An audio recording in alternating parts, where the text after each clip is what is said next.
Joining me now is Islamic expert, former federal agent, and a guy that's gone undercover in more than 425 mosques in America, Dave Gobbets. He joins us tonight to talk about this new Department of Homeland Security assessment.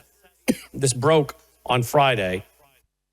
Al-Qaeda's recent calls to conduct attacks in the U.S. highlights its enduring threat to public safety. Talks about, well, multiple teams attacking America at the same time. Let me pick that up. Let me bring in now Dave Gobbets to discuss this. David, welcome back to the broadcast. Thanks for being here. Thank you so much, Brandon. All right, so I sent this to you. I asked you to read it. What are your thoughts? My thoughts are that although we have the best FBI director and other government agencies right now under President Trump, we have the best, yet myself, you, and many others have been saying the same exact thing that we're seeing in this message that you had sent me. Yep. And what does it say about multiple shooters at one time hitting multiple targets in the U.S.? Can you give us That's something that I think I've discussed with you in the past, that 9/11 was awful, very awful. 3,000 plus people have died because of that.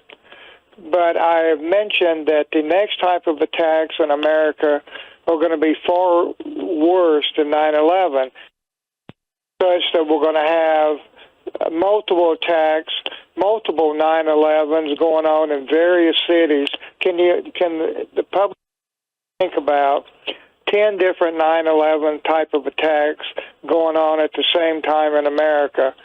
It would destroy us. And what kind of death toll are you thinking is in this scenario?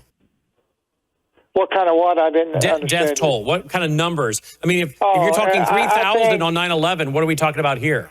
I think we're talking, if they do multiple type of attacks, we're talking upwards of 30 to 50,000 or more. But it could be as small as 1,000, which is still much too large. We should never suffer any type of attack in America. But if we had 10 type of attacks going on, Chicago, Detroit, Los Angeles, D.C., you name it, it would destroy the country. Our government would almost shut down because they are not prepared to handle that type of attack. And so let's go here to the report. I want to bring it up. It's talking about target themes. AQAP threatened the U.S. president, vice president, secretaries of state. That's Al-Qaeda, right? Right. Members of Congress, their families, and at least one private U.S. citizen. All right. What else are we hearing in regards to targets? Are we hearing anything about churches, sporting events, conservative events, airlines? What specific? Is the government giving any details? No, I really don't think the government has a good grasp on this. The threat is accurate. It very likely will happen, and probably sooner than later. But the types of attacks will be attacks, Brandon, that gets the American public irate, angry, wanting revenge, wanting something to do about it. They want to stir up the American public. It's not really about the number of people killed. It's about their ability to do it, and our government cannot do anything about it. They're suggesting here on this that government and public officials, violent extremists may justify or incite violence against targets that represent or are linked to perceived grievances or alleged ideological opponents to foment chaos, fear, or political instability. It is crucial to maintain awareness of current TTPs that may be used by lone offenders or small group attackers, and enhance digital literacy to better protect online activity, patterns of life, and personal security, including altered daily routines to avoid surveillance, avoid posting or publicly sharing details about work-related activities, travel plans, schedule, or locations, and remove badges or other forms of identification when outside of work. Does this give you the indication that they are thinking that they're going to go specifically for government, not just civilians, or is it going to be a mixture? No, Brian, it's going to be a mixture, and they've said this themselves. And when I interviewed Al-Qaeda in Iraq a little over 20 years ago, the same message was being put out. When they are ready, and keep in mind they, because they are very patient people, when they see the targets and the opportunity to do so, they will do it. And it will be a mixture. I think that they will hit churches, schools, sporting events, our government officials, to let the American people know that no matter who you are, where you are, or where your children are, they can attack you. And as I was told by Al-Qaeda, by numerous Al-Qaeda people, they said that they're going to specifically start attacking the hearts of the American people. And I asked them at the time, what did that mean? And they said, the hearts of the American people are our children. We're going to attack them emotionally, try to win their hearts and minds like in the schools. And when it's time, they're going to attack our children physically. So they're going to use funding out of Qatar and other places to infiltrate our schools, and then go after the kids physically, not mentally and spiritually, but then go after them physically by attacking them. I had on with me the other day Hadia, who's going to be at our national conference, who was tracking ISIS for the government, FBI, State Department, and met with people like Muammar Gaddafi and others. And she was saying that this speech before Congress last week by Kash Patel, the FBI director, stating that we have to be worried now about nihilistic, violent extremists. It's very interesting, the word now, nihilistic, just for any new people. That means nihilism. Life has no ultimate meaning or purpose. It doesn't matter if you help the little old lady across the street or you shove her in front of a bus. It doesn't really matter. There's no morality, groupthink, whatever gives us the best outcome. You know, it's moral relativism. So this is life has no ultimate meaning, nihilism. And he's talking about nihilistic, violent extremist. And Hadia was saying she believes, and she said we were always having a hard time keeping track of what was the next step of ISIS. They're always one step ahead of us. And she said that I believe now, she said, that they are going after the LGBTQ crowd to be shooters, and they could care less about converting them to Islam. They could care less. Where at once they wanted to convert them, turn them into jihadis. Now they could care less if they convert them. They just want to turn them into jihadis, therefore giving more camouflage to potential terrorists. What are your thoughts on that analysis? Well, my thoughts when you talk about what they feel about human life, they have no feelings toward human life.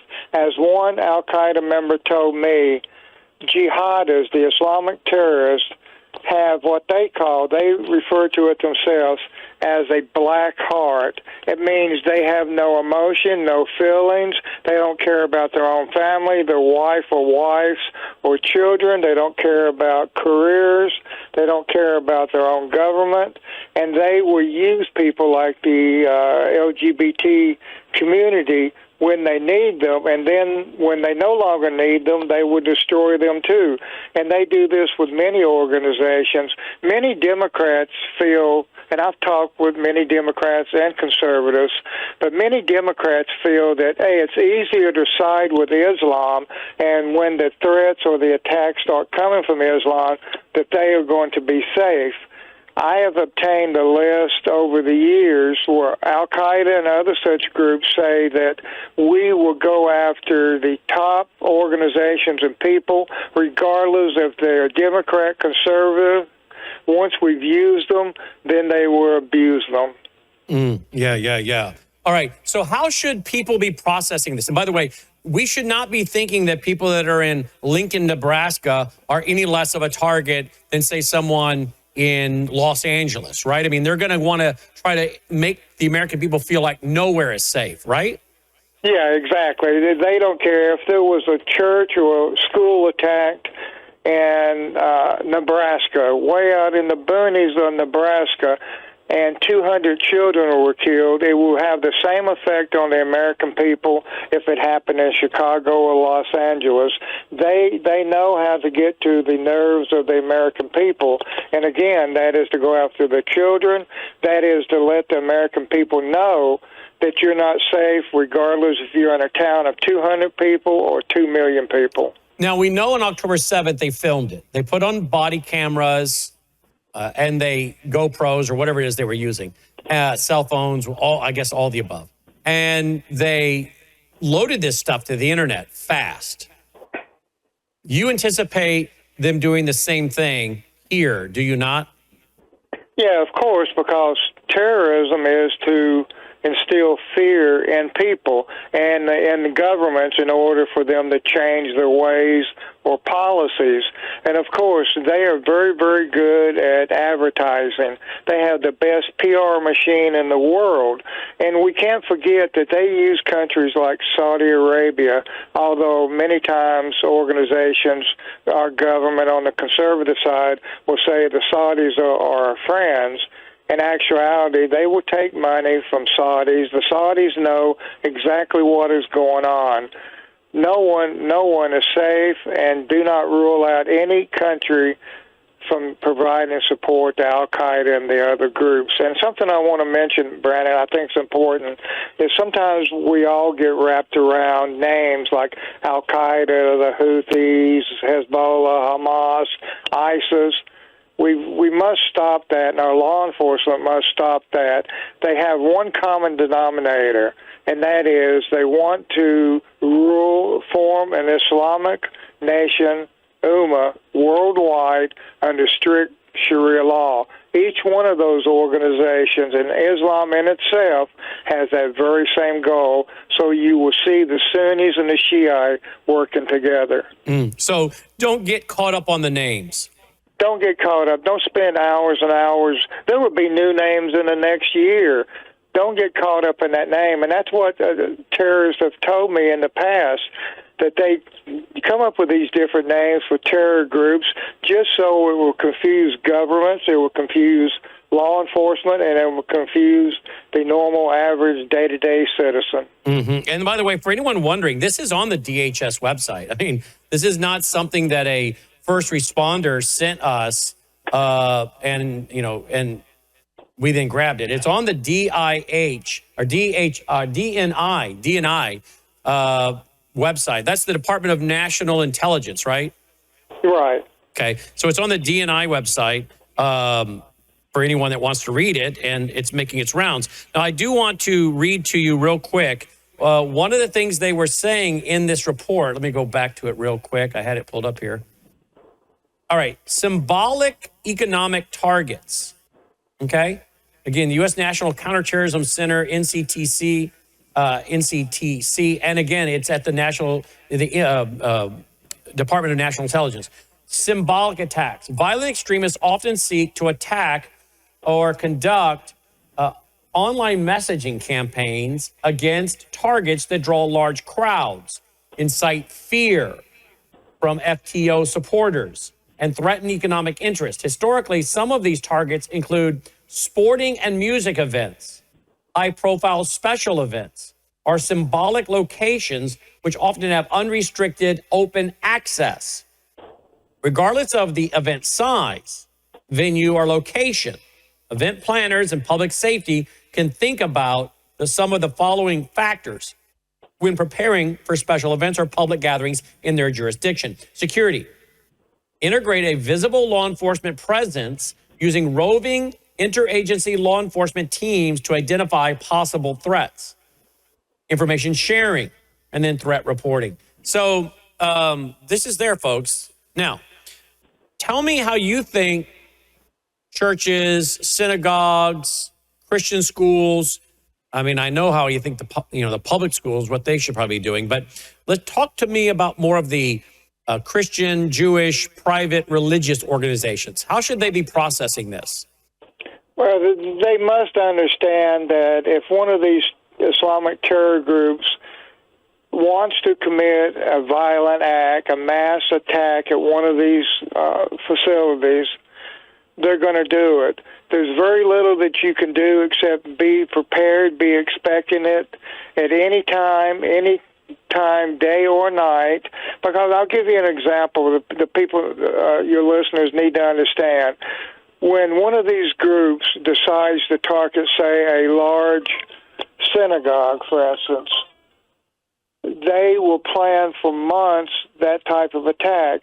And they may go in, such as a stadium, a sporting event, they may go in months ahead of time, plant different types of explosives, hide a weapon in there. They may do this months ahead of time, and then the day that they've selected, they can go in as any normal person going into the stadium, but they've already planted the materials there months ahead of time.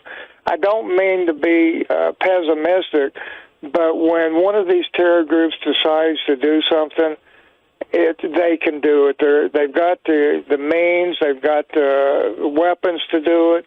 When they decide they're going to do it, they can do it. So most people can just be prepared at all times. I think religious organizations should allow the worshipers to, under the Second Amendment, to carry weapons, because if an attack starts to happen, at least it can be stopped faster. And we've seen that in some church shootings where it was either the church security guard or somebody in the church that was a volunteer, or even in the congregation, stepped up. Let's talk about what this would do to the economy. Not that it's about money, but let's talk about what this would do, because terrorism has many goals. One of them is economic. Obviously, one's emotional, spiritual, the fear, the terror. But it does that to also go after the economy, to stop people from moving, going to events. What would this do to, let's say, even your grocery stores, your just-in-time inventory? How do you think the American people would respond to the attack that involved the killing of several thousand Americans spread throughout the country? I'm saying that could be the spark that could ignite the fire in America, because it could happen, and I've been warning about this for years and years, that multiple attacks can happen. Our economy could go bankrupt. The PhD level people who run Al-Qaeda, ISIS, and these other groups, they're fully aware of how to take down America. And one of the methods is to go after the money. It usually comes down to the money. The reason 9/11 happened and the towers were hit, because it was a symbol of capitalism in America. And they knew that they could hit the towers, and it would not only affect America, but it would affect many different countries worldwide. They are I try to tell the people, they are very, very smart. They are very, very patient. And contrary, our law enforcement are not getting the training that they need. It is most of the law enforcement training over the years, when I was an active agent, was conducted by the Southern Poverty Law Center, which is the biggest hate group in the world. But yet our government has allowed the Southern Poverty Law Center to train our federal agents against terrorist groups. When I went to their training, the one groups they never mentioned were Islamic terror groups. They mentioned groups operating in the U.S., like the KKK, which is a dangerous organization, but it's nothing compared to what Al-Qaeda and ISIS are. So, again, I want to go back to the economy. What would it do to the economy? Talk to me about that. It would destroy the economy, Brandon. If we had multiple attacks across the U.S., people would be truly terrorized. And when they're terrorized, they do things that are not normal in a day-to-day life. They will stop going to social events. They will stop with this country. Oh, I think we just lost David here. Can you hear me now, Yep, Brandon? got you now. You said they would stop going to social events. Yes, they would stop doing the normal day-to-day activities. They would stop going to restaurants, to movie theaters. They would even stop going to churches, the synagogues. It would destroy the economy. COVID came close to destroying the economy. Multiple attacks in America would destroy the economy. And how many people would be prone to sending their kids back to school, to a public school or a private school? But let's just say the public schools. How many parents are going to be prone to sending their kids back to a public school if they, whether a public school is attacked or not, but if they all now all of a sudden felt like any place, particularly where children are, is a great threat, they may on their own decide, I'm not doing this risk anymore. Or what if they actually do hit a couple public schools? I mean, that means you then got to have one parent stay home from work. Because sadly, most parents have to work in some degree, either due to over lifestyle or inflation. And so they're forced into the workforce to keep the mortgage paid and the car insurance and the health insurance and the homeowner's insurance and all that, right? So you got a lot of parents working, both of them. Now, one of them, if they're not going to send the kids to school, one of them's going to have to stay home. That in itself could have a huge effect on the economy as well, could it not? It could, and when people stay home from work, again, the reaction of the government is to step in and start pouring money into people who are not able to go to work, and all that does is add to the debt that the American government already has, the American people have. We have a huge debt. It would truly, Brandon, it would bankrupt not only companies, but people themselves, because most people would refuse to put their children in schools. If they started having an attack, not every day, but once a week at a school in California, maybe Nebraska, then Florida, it would put the fear of literally God into people, and they would be afraid to do anything. And this, of course, is not new. You go back into our vault. We were doing broadcast on this in 2008, using Beslan as the model, the speaker that we've interviewed several times who wrote the book on this. What are your thoughts about Beslan? For those who don't know, that was in Russia, and the Islamists grabbed up 300 school kids and adults, and ended up killing, it may have been more than 300. Let me look up the total. Let me actually look up the total. I think it was around 300 that died. Beslan terror school siege. Yep, here we go. Let me look this up real quick. I want to be accurate on this. All right. It was back in September 1st, 2004 to September 3rd, 2004. Lasted 3 days. They imprisoned more than 1,100 people as hostages, including 777 children, ending with the death of 334 people. There you go. So it was over 300. 186 of them were children. You also had 31 of the attackers killed. We were interviewing the gentleman that wrote the book on this back in 2008, and we've interviewed him several times. They're available in the vault. He was saying he thought that was an example for America. Have you studied the Beslan terrorist attack at all, David? Yes, I have. I've studied quite a bit on that, and only imagine that it doesn't have to be 300 people. It could be 50 people in 20 different schools throughout America. It would scare the people. They would truly be terrorized. At COVID, parents stopped taking their children to schools for a period of time. It destroyed families. And I think if it happened multiple times, when parents never knew when it was going to be an attack, the children are always going to be the ones who suffer. And again, that's why Al-Qaeda told me they're going to target the children, because that is what gets to the heart of the American people. Multiple attacks would destroy this country. All right, so I know there's no time frame. Why do you think the government's putting this out? You and I have been talking about it a long time. Annie, Shram, Usama, many of us. Why do you think the government's putting this out now? I think it's coming out now because the CYA, cover your ass, is the reason it's coming out. There's always intelligence. When I was an agent, you get more intelligence about these type of events than you can possibly handle. And our government, we have the best president ever, but when these organizations decide to attack, our government knows there's very, very little that we're going to be able to do to stop them. You will stop one or two for every 99 to get through, just the same way with drugs. We stop one or two cargoes loads of drugs, 99 get in. And that's the same way terrorists start to think. They may lose one or two, but they're going to get 99 in. And I think it's CYA is why the government is coming out with that now. They know that there's going to be some type of attack, and then they're going to be able to point the finger and say, we tried to tell you. We tried to tell you, but you didn't listen. Well, it's time that the government on both sides of the aisle, it doesn't matter because our kids are neutral on this. On both sides of the aisle, they need to make sure that our law enforcement are being proactive at the state, local, and federal level and not always reactive. It's great that they can respond to a scene in 2 minutes, but can they stop an attack that's going to kill 3,000 people? And the answer is no. Do you think the government is getting a ramped up chatter or not?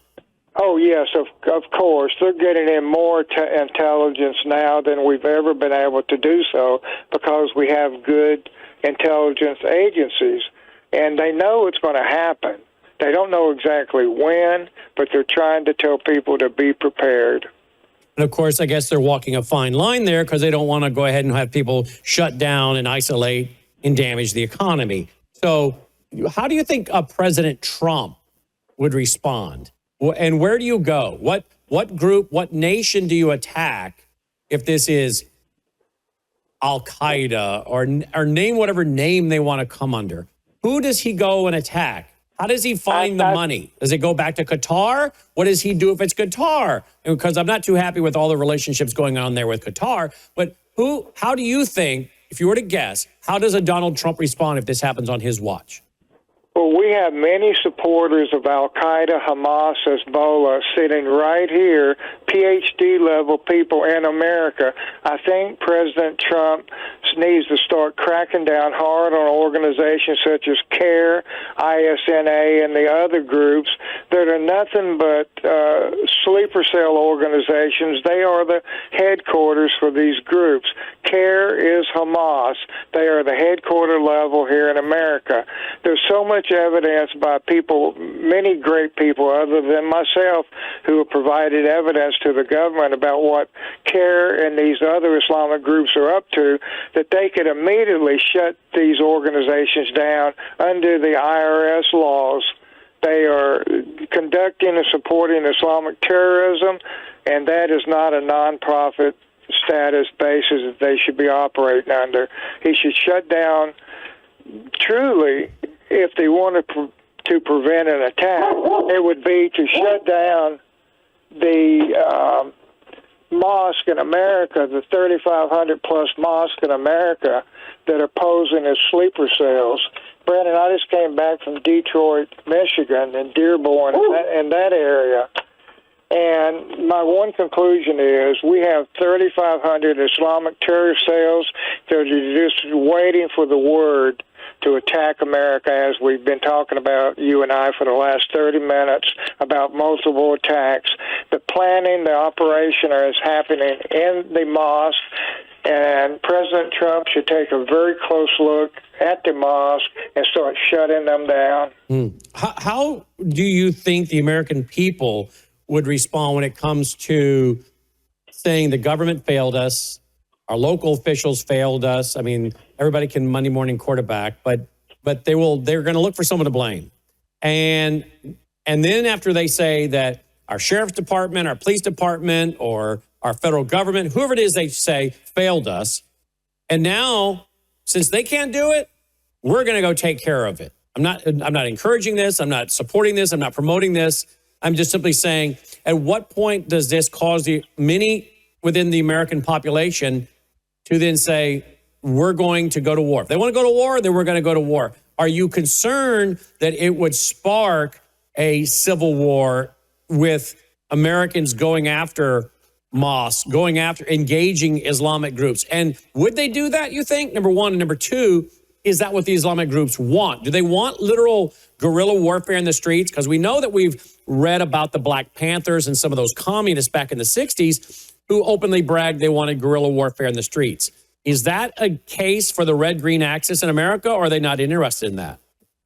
No, they are interested in that, and I think people should be aware that organizations such as this, they want the American people to be fighting one another. And I pray, as you just said also, I hope it never comes to that. I do not want civil war in America. But when American parents start seeing thousands of their children dying in the streets because of Islamic-based terrorism, they are going to respond and do whatever it takes to protect their kids. And again, I hope it never happens, but that is what the goal of Al-Qaeda and the other groups is to get the American people angered. We already have a divide in America, 50-plus million on one side, 50-plus million on the other side. And if our children are attacked, people are going to raise their hands and say, if you can't protect our children, we will. And then finally, what do you make? I mean, I know we're on the air here and we haven't rehearsed these questions, so don't hold back. What about groups like ours? What about broadcast networks, our studios, our headquarters? What about that of, say, another conservative group or broadcast or outlet? How concerned are those groups about us? And do we have to worry? Should we be making extra precautions? Because obviously, if this happens, we're going to be on the news. We're going to be live. We're going to be interviewing you. We're going to be pointing the fingers. We're going to be naming groups and names as quick as we can. We're like we did on October 7th. We were on the air for 8 hours. How much more vigilance should Christian-based and very conservative national security broadcast platforms like ours be, or do you think that that's not on their watch list? Do you think they would prefer us to stay up and report so that it creates more terror because we actually will tell them and show them what happened? In other words, in one sense, do they not like that we tell the truth? But in another sense, hey, don't go after them because we want to make sure that House is there to show all these gory videos and scream and holler about us. No, I think there are numerous people, not necessarily at the level of Charlie Kirk. You know, I pray for him and his family. But organizations and media outlets like yourself, you should be very, very concerned. They can take out 100, but if we have 1,000, all it does is gather them more attention. They're letting the people know, the conservative and liberal people know, that they can attack and will attack anyone, anytime, any place. Dave, his book is Muslim Mafia. This book is not a book that goes out of date. You could read it 10 years from now. It'll be more relevant than the day they wrote it, right, David? Exactly. And Brandon, I want to let your listeners know that I am going to start with a website and putting out numerous articles on things that can help the people prepare for such events if we do and when we do have them. Do you suggest everybody get a license if they have to? Or, you know, we have many states now that are constitutional carry. Are you urging everyone to practice their Second Amendment? Yes, I've always said people should be prepared, do not be scared. Do everything within the U.S. Constitution. Make sure your family has food, water, shelter, and always keep the Second Amendment in mind. If it's legal for you to carry and you can carry, then I think the people should be doing that. Dave Gobbets, author of Muslim Mafia. Dave, as always, we sure appreciate all your work. You've been a man that's been promoting common sense and lifting up a shout for a long time. And now our government's finally saying what you've been saying for several years. So thank you for being so far ahead of the curve. All right. Thank you so much, Brandon, and I appreciate it. Thank you, David. Now, before we go away to another break real quick, guys, I want you to watch this. Here is the BBC on the Beslan school massacre. Just to give you an idea of what many experts are warning and saying that what happened back there in 2004 was a template for what could come to America. Watch this. It was the first day of term in school number 1 in Beslan. In Russia, there are no classes when pupils come back from the summer. It's supposed to be a day of celebration and catching up with friends. But rebels stormed the school and forced more than 1,100 children, parents and teachers into a small gym. They wanted Russian troops to leave the nearby Republic of Chechnya. We were standing next to the school gates. I saw 3 people running in with machine guns. At first I thought it was a joke. Then they began shooting into the air, and I ran away. This was the start of a siege that went on for 52 hours. It was cramped and swelteringly hot in the gym with no food or drink. There were bombs taped to the wall and hanging from the ceiling. Older pupils were forced to attach explosives to the basketball hoops, and children were forced to stand near the windows as human shields. A few children, like this little girl, did manage to escape. But as negotiations went on, other relatives were left waiting outside, desperate for news, terrified every time they heard gunfire. Hundreds of Russian security forces surrounded the school, and on the 3rd day they stormed the building. Explosives and gunfire rang out. There was no sign of medical teams or ambulances. The attackers shot some of the children in the back as they ran for freedom, but others were carried out, weak, half-naked and bleeding. Some relatives fought to get through the security cordon to find out what was happening to their loved ones. 331 people died, 186 of them were children. Russia was in mourning. There were days of mass funerals. But many families and victims blame authorities, partly for not doing enough to prevent the attack, but also for the botched rescue operation. It's come out that security forces fired tanks and flamethrowers at the school. Only one of the attackers was found alive. Chechen carpenter Nurpashi Kulayev is serving a life sentence. Authorities were cleared of any wrongdoing. For 13 years now, families and hostages have fought that decision. They could be awarded compensation, but most say it's more about establishing responsibility. Wow. Beslan, something that happened so many years ago now, but 2004. But again, many are warning and have, as we even covered this in 2007 and 2008 with a man that wrote a book on it saying Americans should learn. Our school districts should watch and understand what happened and be aware. And now tonight we have a report from the government itself warning about what many of our guests have been saying is coming. Is it too little, too late? We pray not, but at least now you know, and you can respond accordingly. And we appreciate Dave Gobbets being with us tonight. We'll be right back after this short break. But with Brandon, it's always cutting edge stuff happening in the world. And it's not just from the political angle, because you can get that on other platforms, but it's always from the biblical angle.